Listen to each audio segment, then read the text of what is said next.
The notebook looked ordinary, leather cracked and pages yellowed, but when Eminem opened it, every line was written in his own handwriting, telling him things he hadn't lived yet.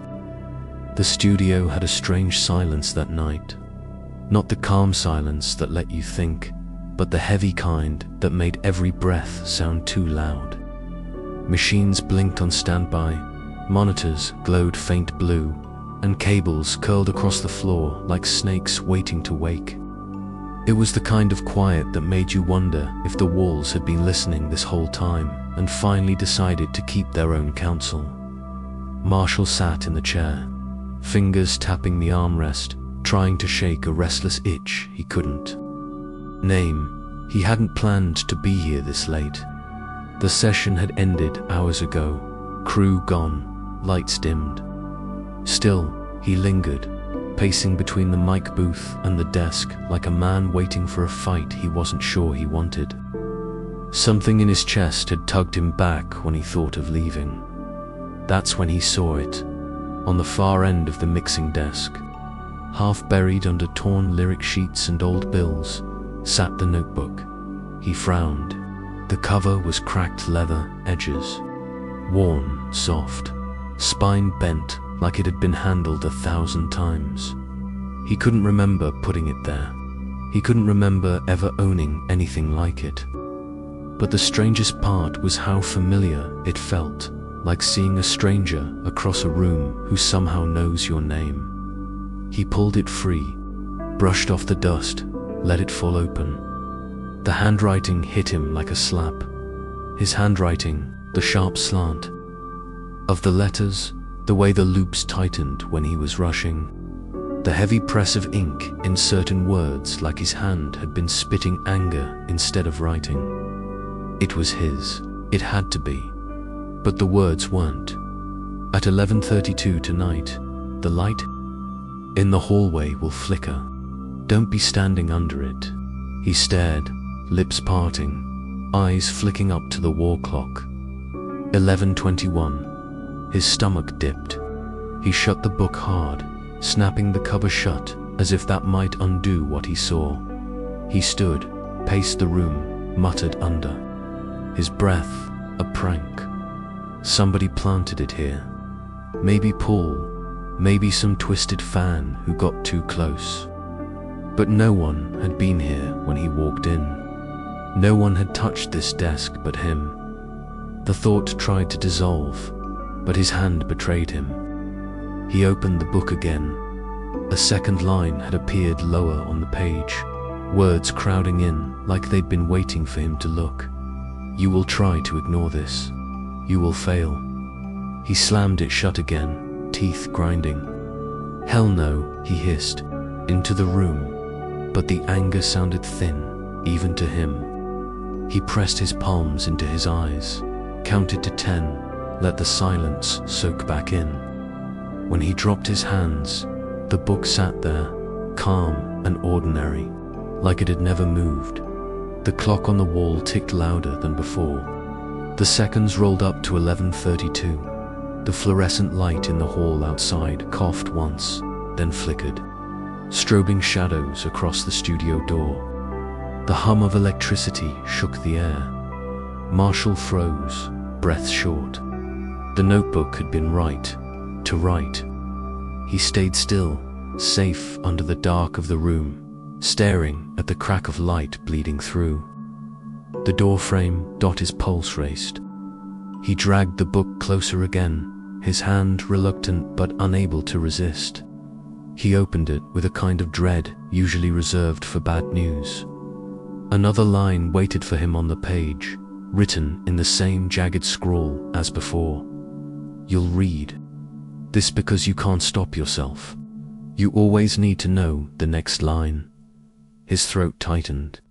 He snapped the book closed, this time hard enough that a few old lyric sheets fluttered off the desk. He wanted to throw it across the room, but his hand wouldn't let go. The leather felt hot against his palm, as if the book had a pulse. He shoved it into the pocket of his hoodie, grabbed his keys, and stepped into the hallway. The bulb that had flickered now, hung dead, glass blackened, swinging faintly as though someone had brushed it moments before.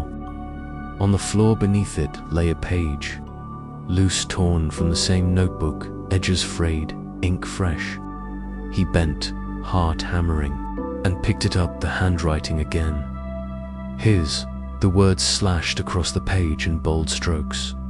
Go home, look under the bed. Marshall's grip tightened around the note. The hall seemed colder than before, longer, stretching into a shadow that didn't belong. He shoved the paper into his pocket, hoodie pulled tighter around his shoulders, and walked out into the night, the words still echoing in his head.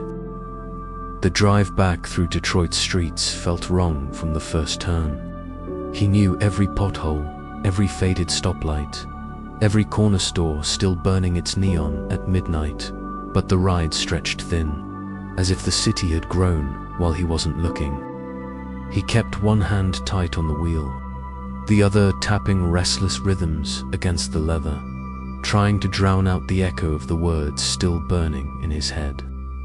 Go home, look under the bed. By the time he pulled into the driveway, his jaw ached from how hard he'd been clenching it. The house looked ordinary, just another square box in the dark, siding whispering under the winter wind. No lights glowed inside, no comfort waited.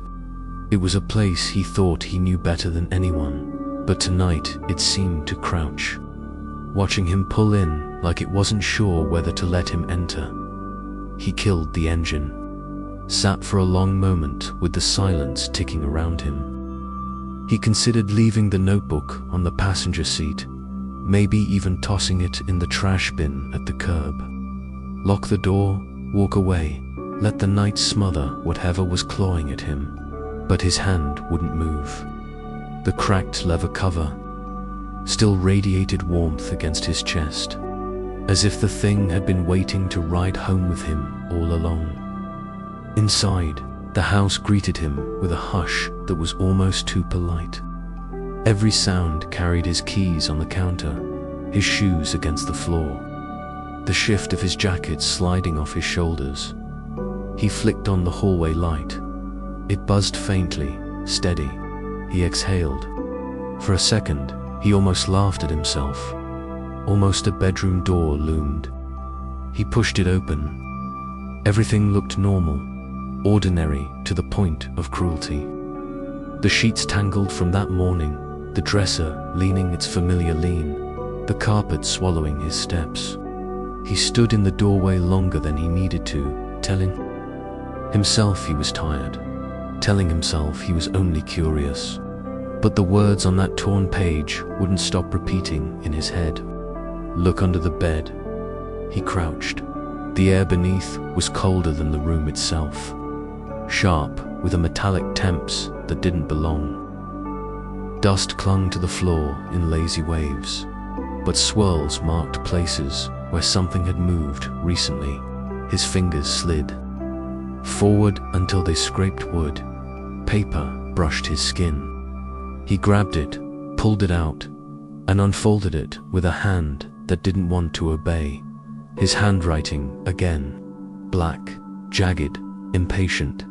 Don't look up yet. He froze. The sentence crawled down his spine like ice water. Every nerve in his body demanded he raise his head. He clenched his jaw, squeezed the paper until it crumpled, and stared at the carpet instead. He counted, whispering under his breath. 1, 2, 3, all the way to 10. His heartbeat thudded against his ribs like fists against a door. He didn't look up when he finally slid back from under the bed. Knees stiff, the notebook slipped from his hoodie pocket and hit the floor with a heavy thud. The cover fell open. His eyes widened. Another line had already appeared across the fresh page inside. Good, you listened. Now open the closet. He turned his head toward the closet door. It stood closed as always, a thin line of shadow spilling out beneath. His mouth went dry. He imagined his daughter teasing him what? Scared of a closet now. He almost smiled at the thought, but the moment withered. His legs felt like stone as he stood, one step, then another, until he stood before it. The knob was cold, slick with dampness that hadn't been there before. He gripped it tight, twisted, and pulled. The door groaned, swinging open, slow. Darkness breathed out, heavy and stale, wrapping round his face. He reached up, tugged the string. The bulb flickered, then flared to life. Shoes, jackets, boxes, stacked carelessly. Normal, almost normal. Then he saw it. A single page taped to the back wall. His stomach clenched as he stepped inside and peeled it away. You'll think this is where it ends. It isn't. His skin prickled. Something scraped softly behind the boxes at his feet, like paper sliding over wood. He crouched, shoved them aside, dust puffing up around him. Beneath, wedged into the floorboards, lay another notebook. Smaller, darker, leather cracked deeper, as if it had lived longer than the house itself. He hesitated, every nerve screaming. No, but his hands disobeyed. He pulled it free. The thing hummed faintly, low enough to feel more than hear. Vibrating through his fingertips like a warning, he flipped it open. The first page was blank. He exhaled shakily, a laugh caught in his throat. Then the paper darkened. Words bled up slowly from the fibers, curling into place as though an invisible hand was writing in real time. You shouldn't have found this one. The closet bulb flickered once, hissed.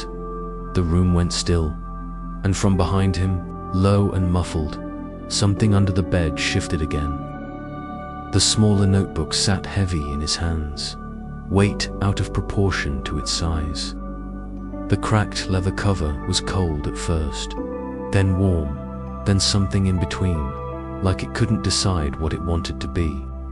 Marshall sat cross-legged on the carpet, hoodie pulled tight, staring at it as though it might breathe if he gave it enough time. The room around him seemed to wait tooth, walls tense, the air holding its breath. Even the wind outside muffled as if Detroit itself leaned in to listen. When he finally opened it, the pages shone blank for a heartbeat. Then the ink seeped.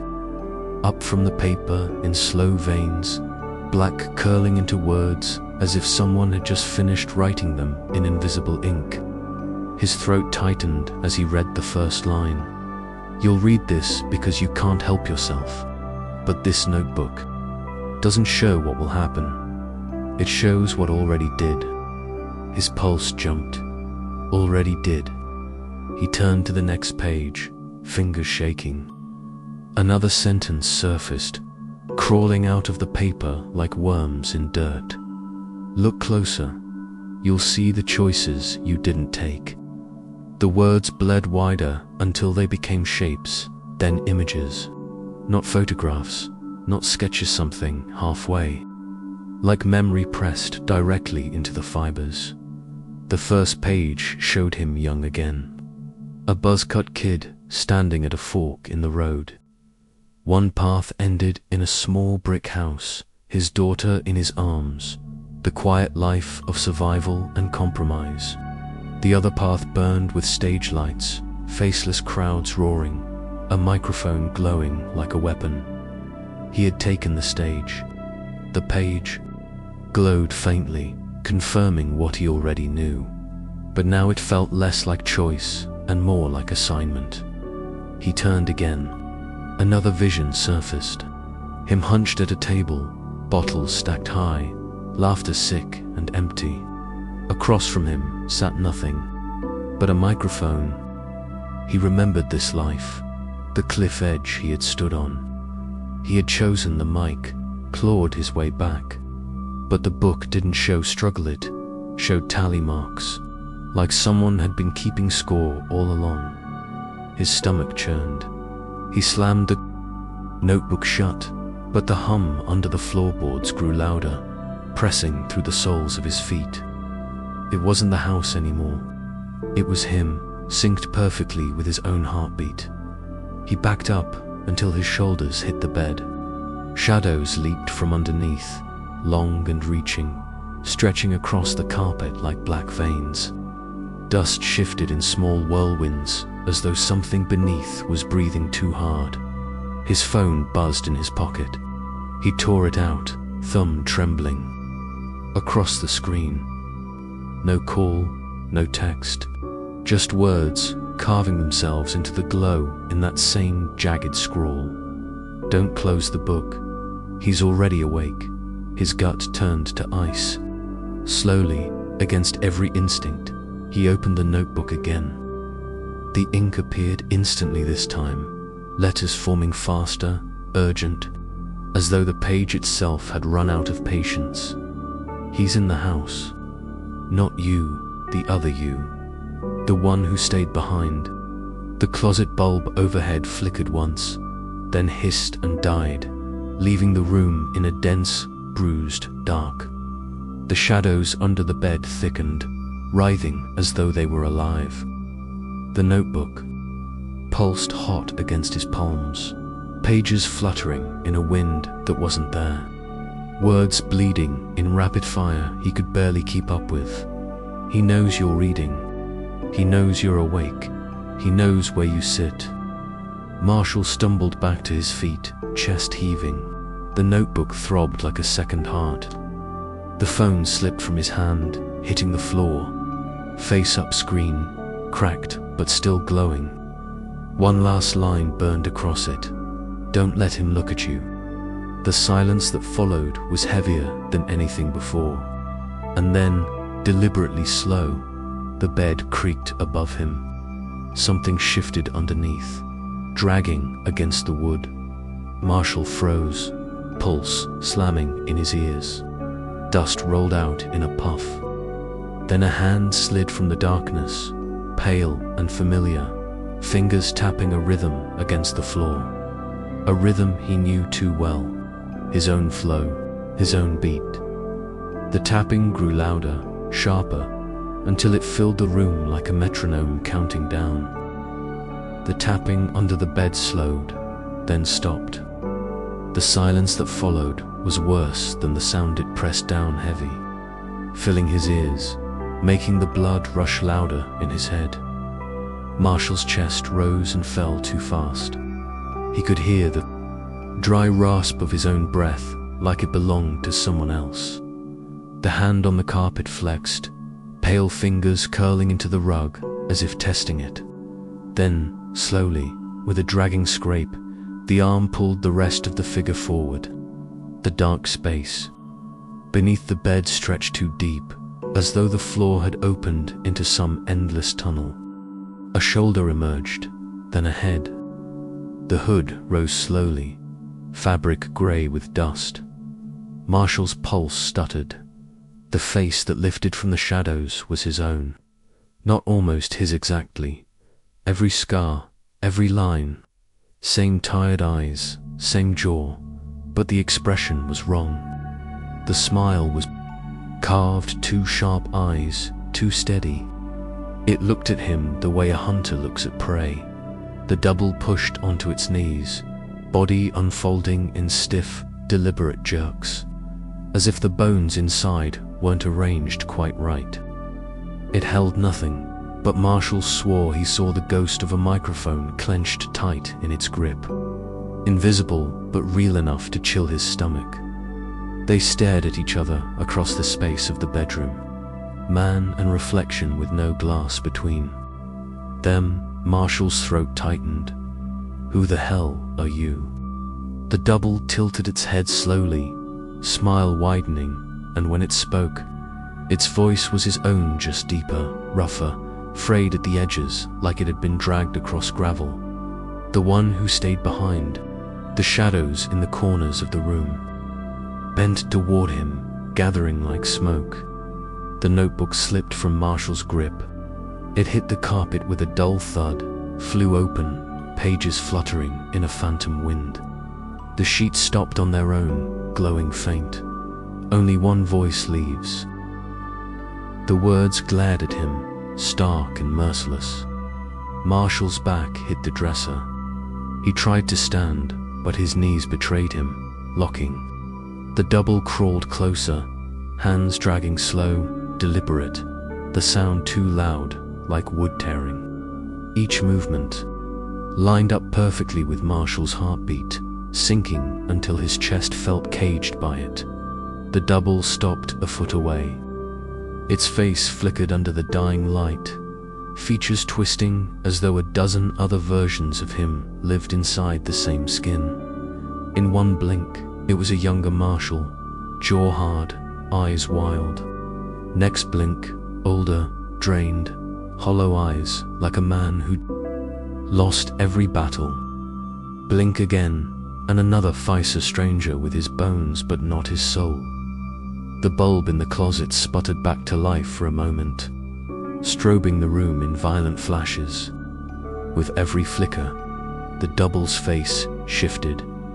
Young, old, angry, broken, smiling, crying. Dozens of Marshalls stacked on top of each other. A carousel of lives he hadn't lived. Marshall's skin went cold. Then the bulb popped, raining tiny shards of glass onto the carpet. The room plunged back into darkness. He felt breath at his ear, warm, too close. The voice whispered, low and steady, "You've been running from me your whole life." Marshall jerked sideways, slamming his shoulder into the dresser. The double loomed, smirk glowing faint in the dim light of the phone screen lying cracked on the floor. That screen pulsed again, bleeding one final line in his own handwriting. "Choose now." His fists curled, sweat poured down his back. His mouth opened before his mind caught up. "This is my house, my story, my voice." The double laughed, slow and broken, like it had been waiting years to hear that. It leaned forward, lips brushing his ear. "Then prove it." The shadows surged, swallowing the room whole. The shadows swallowed the room whole, thick as tar, heavy as breath you couldn't release. Marshall stood frozen against the dresser, fists tight, chest heaving. Somewhere in the dark, his double moved, each step slow, deliberate, dragging. Across the carpet like chains, the phone on the floor buzzed once, its cracked screen flashing. White words burned across it in his own handwriting. Final choice. Step forward or be erased. The notebook on the floor pulsed again, pages fluttering, though there was no wind. One snapped open and glowed. Marshall forced his eyes down. The line carved into the paper made his stomach turn. Only one voice finishes the verse. The double's laugh rippled out from the dark, not loud worse. Soft, almost tender, like it pitied him. Then the voice twisted, his own but lower, rasping with a weight it shouldn't have carried. "You've been reading me your whole life. Every rhyme, every line, every word you thought was yours, was mine." "No," Marshall snarled, heat burning through his chest. "I bled for every word. I earned it." The double's shape emerged from the shadows, solid now, standing tall. Same hoodie, same scars, same lines carved into his face. The difference was in the eyes to calm, to certain. He gripped an invisible mic in his hand, and when he raised it, the air vibrated like speakers warming up. Marshall felt it too. His throat itched. Words climbed, unbidden, like they had been waiting for this exact moment. A verse formed in his chest, jagged, alive, begging to tear out. The double smirked, then spit. The room exploded with sound. Marshall unleashed. Raw bars, words born not from memory but from panther fights. The hunger, the loneliness, the endless nights when only rhyme kept him standing. The verses shredded the silence, filled the room with his pulse, his voice. The double answered, spitting them back sharper, colder. His same story, twisted into daggers. Every line Marshall had once used to survive turned into an accusation. The clash of their voices shook the room, shadows whipping against the walls, the ceiling groaning like the house might split apart. The notebook's pages tore free, whirling in the air like wings, glowing with every bar. The phone buzzed and screamed, its final message burning brighter.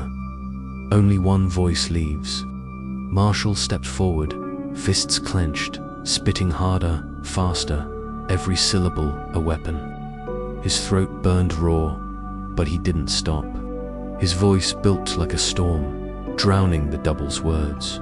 Shattering the rhythm he tried to keep, the double staggered back, face flickering again. Young Marshall, broken Marshall, hollow Marshall until the skin cracked with static, the image stuttering like a corrupted video.